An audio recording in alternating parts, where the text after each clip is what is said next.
밖에 있는지도 한번 생각해 보세요. 여쭤보겠습니다. 가정 안에 있다. 그 대상자가 가정 안에 있다. 네. 가정 밖에 있다. 없으시군요. 다 평화로운 삶을 살고 계시죠? 갈등 없이. 네, 오늘 말씀은 여기서 마치도록 하겠습니다. 네, 없으시잖아요. 다 평화로우시잖아요. 갈등이 없으시고 다 하나님의 말씀을 평화롭게 살아가신 것 같은데요. 우리가 살다 보면 갈등이 생기죠. 그것이 자녀와의 갈등도 있고요, 남편과의 갈등도 있고, 부인과의 갈등도 있고, 또 아직 결혼하지 않은 분들은 부모님과의 갈등도 있을 수 있고요. 그래서 나가서는 친척들과의 갈등도 있죠. 그리고 이제 밖을 내다보면은 직장에서의 갈등, 선후배 간의 갈등, 또 직장 상사에 대한 갈등, 그리고 친구들 보면 친구들과도 갈등이 있는 게 바로 우리의 모습들입니다. 그러한 갈등 속에서 우리는 정도의 차이가 있을 것 같아요. 수치가 좀 낮은 정도의 갈등, 이거는 무시하고 넘어갈 수 있는 정도, 또는 무시하기에는 조금 걸릴 수 있는 그런 정도가 있고요. 또 더 크게는 얼굴을 보고 싶지 않을 정도, 아예 그 사람의 이름조차 듣고 싶지 않는 그러한 정도의 갈등도 있겠죠. 다 아름다운 마음을 갖고 계셔서 누구를 저주하거나 누구에게 복수하겠다거나 이런 마음이 없으시잖아요, 그죠?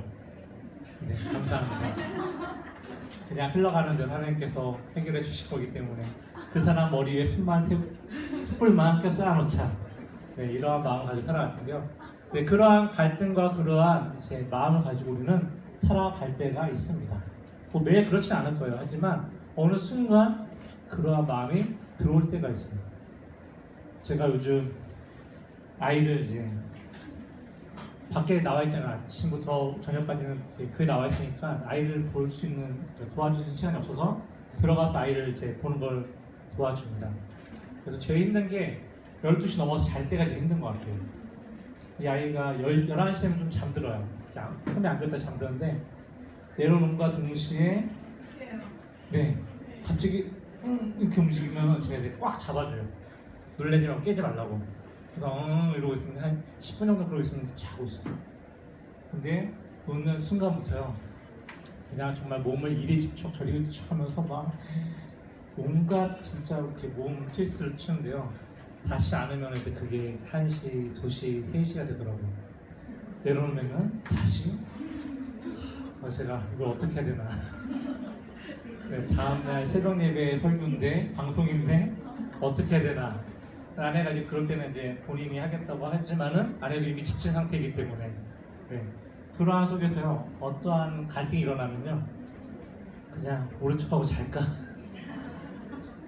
모른 척하고 잘까 이러는데요, 또 이제 아내한테 미안해서 일어나서 내가 알 테니까 뭐 잘하고 얘기를 합니다. 이게 모르겠어. 저도 이제 인간인지라 시간이 지나면은 체력이 다운되고 막 다크서클이 내려오면은 네, 언제까지 할지 모르겠지만요, 어쨌든 네, 그러한 갈등들이 제 안에 있더라고요. 집 안에서만. 그리고 아내하고도 네, 여러 가지 크고 작은 싸움들을 겪으면서 이제 보게 되는 내 안의 갈등의 모습들.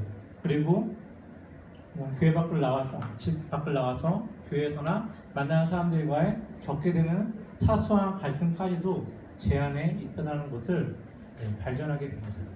그럴 때마다 고민하게 되죠. 어떻게 살 것인가? 어떻게 이것을 해결해 가야 될 것인지, 이것을 우리 모두가 다 고민하고 걱정하고 살고 있는 거예요. 단지 표현하지 않고. 그렇죠? 네, 그렇게까지 얘기해도 너만 그래 이런 식으로 지금 쳐다보는 표정들은 뭐죠? 제가 설교할 의미가 없는데 이게 네, 다 말씀도 살기 때문에. 네. 저기 지연이네 조 오늘 리액션이 별로 안 따라주는 것 같아요. 뭐라고요? 성교학교 네. 필요 때문에 그래서 오늘 에베소서에는요, 이방인을 예로 들면서 이야기합니다. 이방인, 옛사람과 새사람을 비교하면서 이방인과 하나님의 안에 속한 자들의 삶을 비교해주고 있는 거예요. 먼저 이방인을 어떻게 얘기하냐면 마음에 험한 것을 행하는 자다라고 말합니다. 헛된 것을 쫓아 행하는 자들, 진리가 아닌 거짓 없어질 것들을 쫓아 행하는 자들이 바로 이방인의 모습이다. 이들은 총명이 어두워지고 무지하여지고 그리고 마음이 굳어진 자들이다라고 말합니다. 어딜 향해서 마음이 굳어졌을까요? 하나님을 향해서, 하나님 말씀을 향해서 굳어진 자들입니다. 이것을 구약에서는 돌 같은 마음이라고 표현합니다. 반대는 고기 같은 마음. 들어보셨죠? 구약에서 그냥 돌 같은 마음이라고 얘기해요. 굳은 마음, 돌같이 딱딱하게 굳은 자들. 그리고 하나님의 말씀에 순종한 자들은 고기와 같이 부드러운 마음을 가졌다고 얘기를 하고 있어요. 네, 그렇습니다. 성경을 좀 보시고요. 그리고 호세아서 구약 성경을 보게 되면은 이제 땅에 대해서 빗대어 말하는데 땅을 기경한다라고 얘기를 합니다. 그 굳은 땅을 기경하겠다라고 합니다.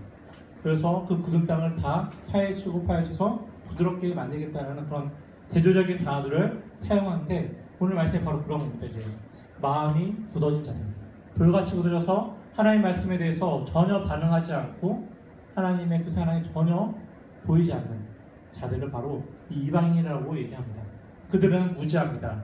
하나님의 지식에 무지하고 하나님께서 말씀하시는 그 진리의 말씀에 대해서 무지한 자들. 그래서 이들은 하나님의 생명에서 떠난 자들이라고 말하고 있어요.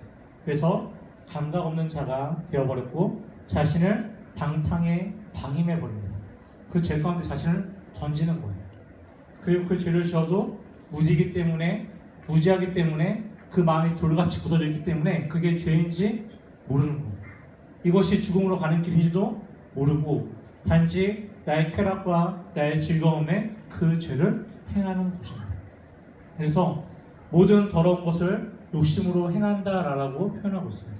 이것이 바로 이방인의 모습이에요. 다시 말하면 이것이 옛사람인 우리들의 모습이었다는 겁니다. 죄가 죄인지 모르고 죄 가운데 우리를 던지면서 그 죄를 범했던 그러한 자들.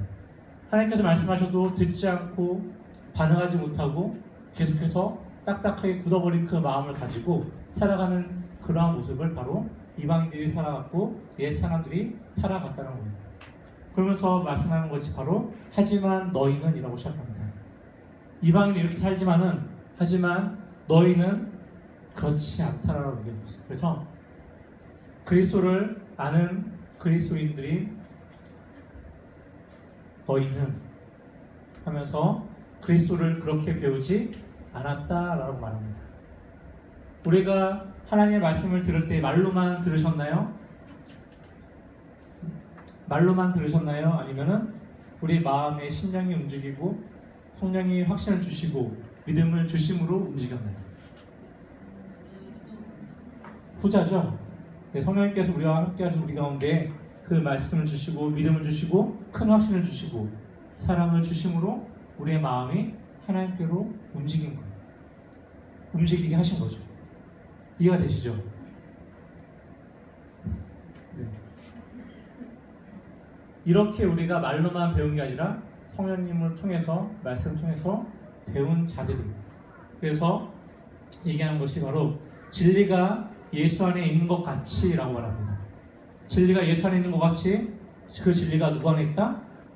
너희 가운데 있다. 우리 가운데 있다는 거예요. 진리가 너희를 어떻게 한다고 말씀하고 있죠? 자유케 하리라. 뭐로부터요?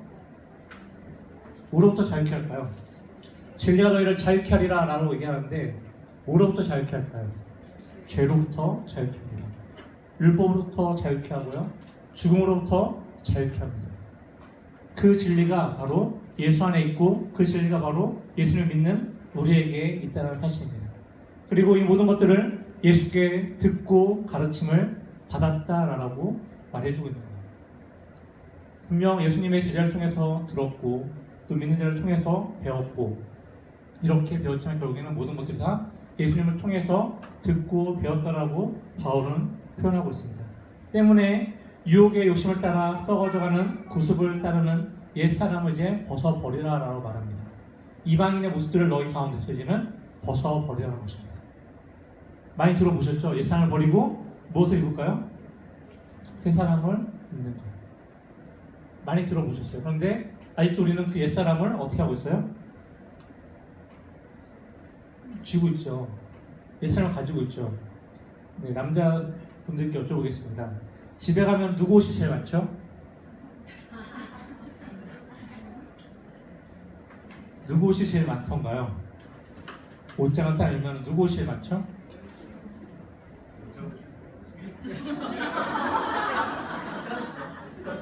네, 뭐가 많다고요? 네, 여자 옷이 많죠. 왜냐면 남자는 되게 단순하거든요. 남자는 옷이 하나가 있어도 그게 되게 좋아 보여요. 여자들은 옷이 아무리 많아도 입고 나갈 옷이 없죠. 백이 그렇게 많아도 갖고 나갈 백이 없어요. 신발이 그렇게 많아도 네, 신고 나갈 신발이 없죠. 근데 남자는 어때요? 정장 2벌, 점퍼 2벌 이렇게 걸려있으면요 입고 할 게 많아요.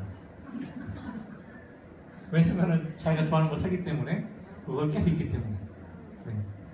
이해가 안 가신 것 같은데요. 네. 이게 남자 여자의 차이예요. 자, 여자분들 그 옷을 왜 못 버리실까요? 근데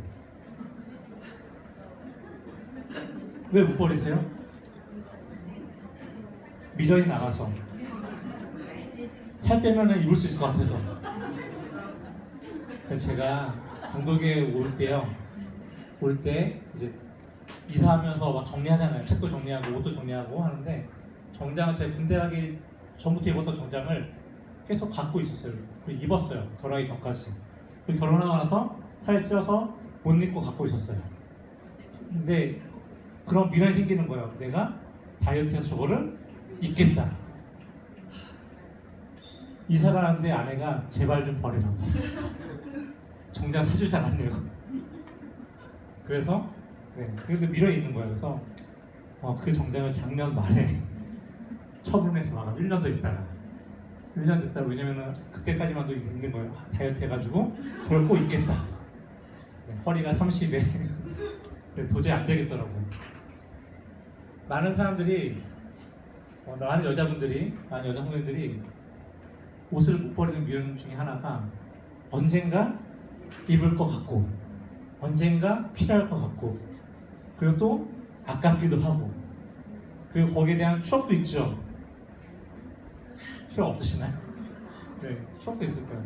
여러 가지 때문에 버리지 못하는 거예요. 제가 이 말씀을 왜 드리냐면 우리도 마찬가지예요. 우리 옛사람의 습관들을 버리지 못하는 이유가 바로 이런 생각들이에요. 내가 전에 즐겼던 마음들, 죄인 거 알지만은 못 버리는 게 있는 거예요. 미련이 남아있고 조금은 되겠지라는 그런 아쉬움들이 남아있기 때문에 계속해서 우리의 옛사람의 그 습관들을 가지기 시작하고 움켜쥐고 있는 거예요. 이것을 과감하게 버리라는 거예요. 버리고 무엇을 입으라? 새 사람을 입으라. 진리 안에 계시는 예수님의 그 생명과 그 말씀을 듣고 우리도 그 진리 안에서 그렇게 행하라고 얘기하는 것입니다. 그렇게 되면은 하나님께서 원하시는 삶을 살게 되는 겁니다. 이러한 삶을 살고 싶으시죠? 네. 하나님께서 원하시는 삶을 살고 싶으시죠? 지금 살고 있기 때문에 별로 그런 것 같은데요. 네. 사셔야 돼요. 근데 이렇게 못 살아요, 우리는. 왜요? 우리는 매일매일의 수고의 연속이고 환난의 연속이고 공부한 시간의 연속이고 매일매일 하루하루를 정말 힘들게 살아가는 인생이기 때문입니다. 오늘 담임 목사님 말씀처럼 우리가 인생을 자랑할 때 뭐밖에 없다 그래요? 수고와 슬픔밖에 없다라고 얘기하죠. 시편 기자가 모세가 그렇게 얘기했잖아요. 우리가 인생을 자랑한다 할지라도 수고와 슬픔밖에 없다는 거예요. 그것이 바로 우리의 인생입니다. 그렇기 때문에 우리 날마다 문제를 안고 살아가요. 그 문제에 대해서 민감하게 반응하느냐 또는 그 문제를 그냥 무시하고 넘어가느냐에 따른 차이가 있을 뿐이지 그러한 문제들을 가지고 살아갑니다. 그렇기 때문에 우리는 우리 삶 속에서 계속해서 그 문제를 따라 살아가는 삶이 아니라 하나님과 함께함으로 그 삶들을 하나하나씩 해결하는 삶을 살아야 되는 줄 기억하시기 바랍니다. 그래서 이제 그 삶이 무엇이냐가 바로 에베소 이후에 나오게 되는 겁니다. 그 삶은 무엇이냐면은 거짓을 버리는 것입니다. 우리 안에 있는 거짓된 마음들, 거짓된 생각들, 그런 것들을 버리는 거예요. 거짓이 우리 가운데 너무 오래 있다 보면 그 거짓이 뭐가 되는지 아시죠? 진실이 됩니다. 그리고 그 진실이 진리가 되고 그것이 나의 기준이 되기 시작합니다.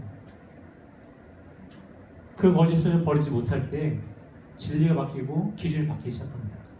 하나님의 말씀의 진리를 가지고 하나님의 말씀의 기준을 가지고 살아가는 존재들이 거짓의 진리와 거짓의 기준을 가지고 살아가는 존재가 됩니다. 그래서 거짓을 버리고 그리고 참된 것을 말하라라고 말씀하고 있습니다. 우리가 지체들에게 말할 때에 참된 말을 하시죠. 은혜가 되는 말, 덕을 세우는 말. 거기다 조금 섞이는 말이 있죠. 거짓이 섞이지 않나요? 조금 더 포장되는 말이 섞이지 않나요? 네. 말이 전달되고 전달되다 보면 어때요? 이 말은요, 커지기 시작해요. 어느 순간 이런 거죠.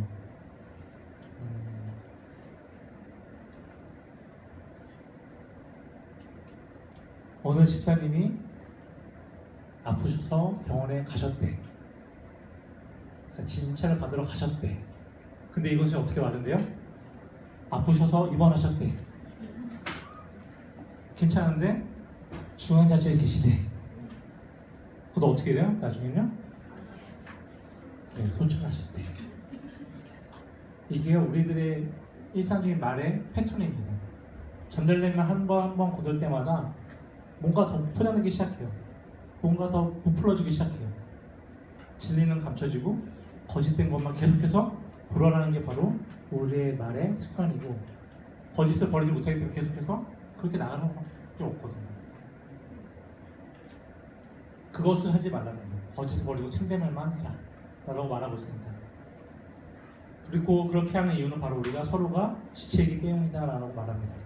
옆에 한번 보시겠어요? 옆에 분 보시면은 어때요? 피곤해 보이시죠? 눈이 약간 감기셨죠? 네. 사랑스러워 보이시나요? 감사합니다. 네. 사실 제가 여기서 보고 있으면요, 사랑스러운 표정을 안 보여요. 네. 사랑스러운 지체입니다. 왜냐하면 우리가 서로가 하나가 되는 지체이고 한 명 한 명씩 모여서 교회가 되기 때문에 우리는 서로를 향해서 이러한 얘기를 해야 돼요. 우리는 그리스도의 피로 산 그리고 동일한 하나님의 은혜와 사랑을 받은 자이기 때문에 더욱더 그러해야 돼요. 나만 예수님의 피로 산 자가 아닙니다. 박성민 집사님만 예수님의 피로 산 자가 아니에요. 옆에 있는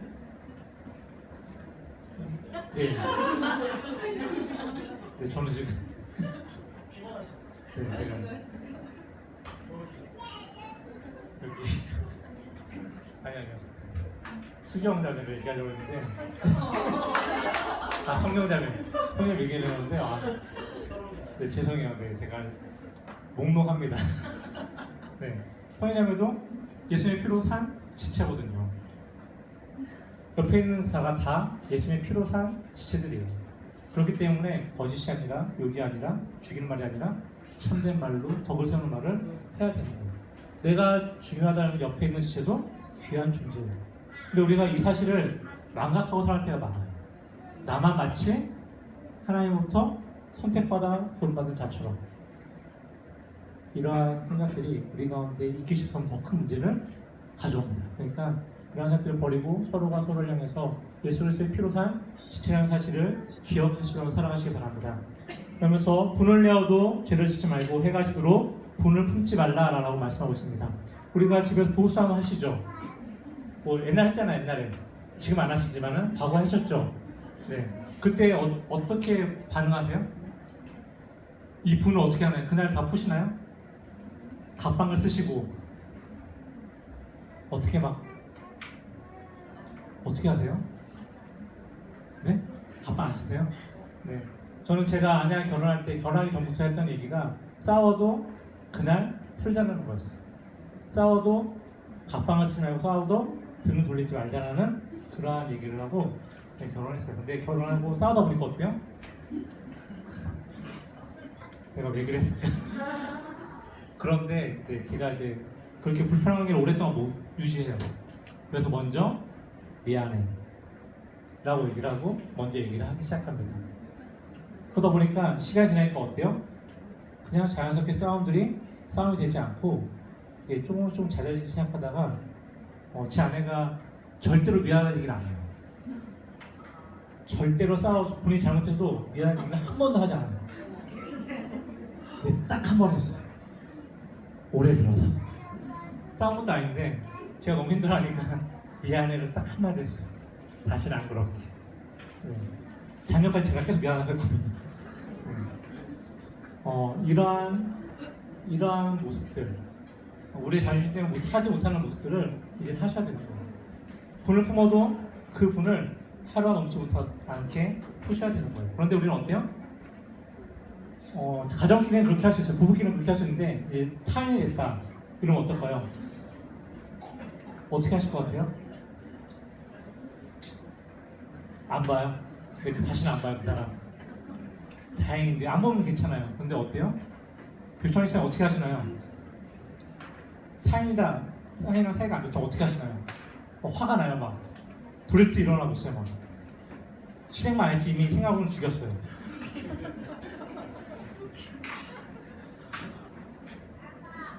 자, 이러한 상황 속에 우리는 무엇을 생각하냐면 복수를 꿈꿉니다.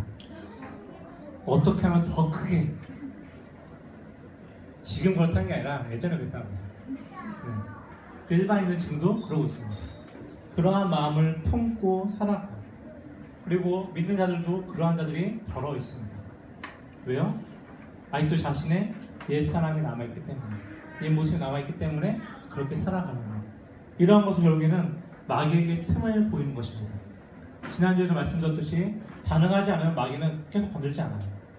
이미 이 사람은 하나님의 사람이구나 라고 인정하기 시작하면 이제 그렇게 크게 힘들지 않습니다. 그래서 우리는 날마다 우리 삶 속에서 마귀에게 틈을 보이지 않기 위해서 노력하셔야 됩니다. 계속해서 하나님의 도우심을 따라가셔야 되고 성령에서 인도하시는 그 길을 따라가야 됩니다. 그러면서 계속해서 말씀하시는 것이 도둑질하는 자는 도둑질을 하지 말고 돌이켜서 가난한 자에게 구제할 수 있도록 자기 손으로 수고하여 선한 일을 하라라고 말합니다. 구제하기 위해서 이제는 너가 선한 일을 해야 된다라고 말합니다. 선한 일 여러 가지가 있을 것입니다. 구제하는 일도 있을 거고요. 또는 정당하게 일을 해서 정당하게 버는 것도 선한 일이고요.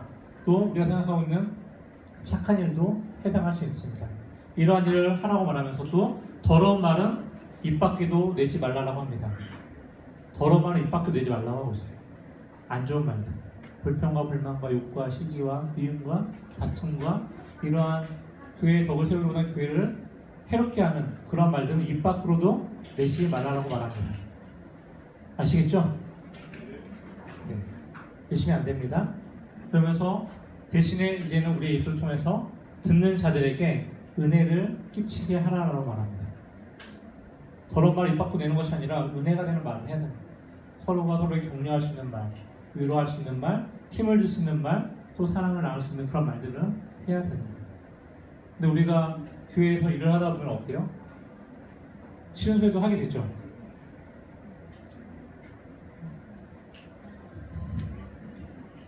고개라도 좀 저 혼자 지금 벽에다 계속 얘기하는 것 같아요. 우리가 일을 하다 보면요, 안 좋은 얘기도 하기 시작해요. 안 좋은 얘기도 듣기 시작하고요. 그럼 상처받으면 어때요? 에이씨, 안 해버려야지. 이렇게 마음도 먹어요. 네. 저희도 그런 마음을 가질 때가 있어요. 우리 모든 사람들 다 그런 마음들과 가지고 있어요. 그러한 가운데서 우리가 행하는 말 한마디가 결국에는 그 사람에게 돌을 던지는 적이 되고요. 칼을 휘두르는 그러한 모습이 됩니다. 그렇기 때문에 계속해서 듣는 지체들에게 은혜가 되는 말을 할 줄 알아야 돼요. 즉 나의 분노를 하나님께 내어놓으면서 조절하시면서 하나님 앞에서 또 선한 말을 행하는 자가 되야 됩니다. 쉽지 않습니다. 쉽지 않아요. 그래서 성령님을 따라 살아야 됩니다. 답은 알고 있습니다. 하지만 그것이 쉽지 않죠. 매일매일 깨어있지 않으면 쉽지 않고 매일매일 하나님 앞에서 서 있지 않으면 우리는 쉽게 무너질 수밖에 없는 존재예요. 이것을 기억하셔야 돼요. 많은 사람들이 믿음의 연수가 길어지고 구원의 확신이 들게 되고 그러다 보면요, 어떠한 우를 범하게 되냐면은 나는 구원받았기 때문에, 나는 오래 믿었기 때문에 확실하게 구원을 받았어. 그래서 나는 막 해도 되라는 그러한 모습까지 가게 됩니다. 그것이 목회자부터 시작하고요, 아래 우리의 모든 성도님들까지도 그런 모습이 나타나기 시작합니다. 그럴 때 교회는 더 큰 문제를 안게 되고 더 큰 문제에 휩싸이게 됩니다. 이것을 인정하는 자만이 하나님 앞에서 더욱더 경비하게 설 수 있고요, 더욱더 선줄로 생각할 때에 넘어질까 두려운 마음으로 살아가게 되는 겁니다. 이 사실을 기억하시기 바랍니다. 그러면서 성령을 근심하게 하지 말라라고 말합니다. 왜냐하면 구원의 날까지 인치심 우리가 받았기 때문에, 그 성령이 우리와 함께 하시기 때문에 죄로 인하여서, 악한 마음으로 인하여서, 죄악된 그 마음으로 인해서, 또 옛사람의 모습 때문에 성령님을 근심케 하지 말라라고 말하고 있습니다. 이러한 말씀들 다시 한번 기억하시면서 성령님께 우리의 연약함을 아시기 때문에 도와주시기를 원하십니다. 그 도를 옆에서 준비하고 계세요. 근데 우리가 행하지 않으면 그냥 바라만 보시는 겁니다. 때문에 더욱더 성령님 앞에서 민감하게 반응하시기를 간절히 소망합니다. 그러면서 모든 악독과 노함과 분냄과 떠드는 것과 비방하는 것, 그리고 모든 악의와 함께 버려라라고 합니다. 우리 안에서 모든 악의들을 다 버려라, 다 제거하라는 겁니다. 그리고 서로를 향해서 친절하게 대하라고 말합니다. 친절하게. 내가 사랑하는 자만 사랑하면은 그 사랑이 의미가 있을까요, 없을까요? 없어요. 예수님께서 말씀하셨죠. 너희가 사랑하는 자만 사랑하면은 무슨 의미가 있겠냐고 말씀하셨어요. 우리가 사랑하는 자를 사랑하는 것이 아니라 우리가 미워하는 자들도 어떻게 해야 돼요? 사랑해야 돼요. 원수도 사랑하라고 말씀하셨고 용서하라고 말씀하십니다. 거기에 대해서 베드로가 물어보죠. 어떻게, 몇 번을 용서해야 됩니까? 몇 번이라고 대답했죠? 예수님께서? 네? 70번씩 7번. 그럼 몇 번이에요? 490번이요? 아니에요. 이건 완전수를 얘기하고 있기 때문에 계속해서 용서하라는 거예요. 내 원수를 내 몸같이 사랑하고 계속해서 용서하라는 거예요. 너희가 사랑하는 자만 사랑하는 것은 아무런 의미가 없고, 정말 너희를 핍박하고 박해하는 자들을 향해서 그 사랑을 보이라고 말합니다. 그래서 고린도후서 8장을 보게 되면요, 사도 바울이 얘기를 하고 있어요. 그 사랑에 대한 모습을 보이라, 그 사랑의 증거들을 보이라라고 말합니다. 어떻게 보였을까요? 그 당시 고린도 교인들은요, 헌금으로 보였어요. 예루살렘 교회를 향해서, 또 지역에 터진 교회를 향해서 연보를 모아서 그 사랑을 보여줬던 거거든요. 우리가 말로만 사랑하는 것이 아니라 그 사랑을 보여야 됩니다. 우리의 모든 죄악들을 꺾고 서로에게 친절을 베풀고 그를 향해서 불쌍히 여기는 마음을 가지셔야 됩니다. 예수님께 우리를 향해서 불쌍히 여기는 마음을 가지셨기 때문에, 긍휼히 여기는 마음을 가지셨기 때문에 우리 또한 그런 마음을 가지고 서로를 용서해야 되는 겁니다. 이것에 대해서 서로 용서하기를 하나님이 그리스도 안에서 너희를 용서하신 것과 같이 하라라고 말합니다. 우리는 하나님 앞에서 어떠한 존재였을까요? 죄로 인해서 저주받은 존재였습니다. 죽음을 확실하게 가지고 있는 자들이었어요. 그래서 나무에 달려서 저주받아 정말 죽게 될 우리들이었어요. 그런데 하나님께서 어떻게 하셨을까요? 우리가 잘 보듯이 그런 우리들을 향해서 예수님 이 땅에 보내시고 대신 저주받게 하시고 대신 나무에 달려 죽이심으로 그 모든 죄값들을 용서해 주셨어요. 이것을 우리는 고백하며 살고 있습니다. 그런데 이 고백을 다시 한번 기억하셔야 돼요. 날 향하신 하나님의 그 사랑이, 그 용서가 얼마나 큰지를 기억하셔야 돼요. 그리고 그 용서를 가지고 옆에 있는 지체들, 또 나와 상관있는 사람들, 또 우리 교회를 향해서, 또 나의 가정을 향해서, 직장을 향해서, 부모님을 향해서, 자녀를 향해서 계속해서 행하셔야 됩니다. 이것이 진정한 하나님 원하시는 삶인 것을 다시 한번 말씀 통해서 기억하시고 그렇게 살아가시기를 간절히 소망합니다. 그래서 이것이 나만 받는 것이 아니라 바로 내 옆에 있는 지체들도 동일하게 받았다는 사실. 그렇기 때문에 우리 안에 있는 이러한 갈등을 대응하는 방법에 있어서 예수님의 사랑을 기억하고 화를 조절하지 못하는 우리를 도우시는 분이 바로 성령이 계시다는 사실을 기억하시면서 또 오늘도 우리에게 하나님께서 새로운 은혜를 부어주심으로 그 은혜를 따라 생명의 길을 걸어가게 하신다는 사실 또한 기억하시면서 매일매일의 삶 속에서 하나님께서 원하시는 삶을 살아가는 저 여러분 되시기를 주님의 이름으로 간절히 축원합니다. 찬양하시겠습니다.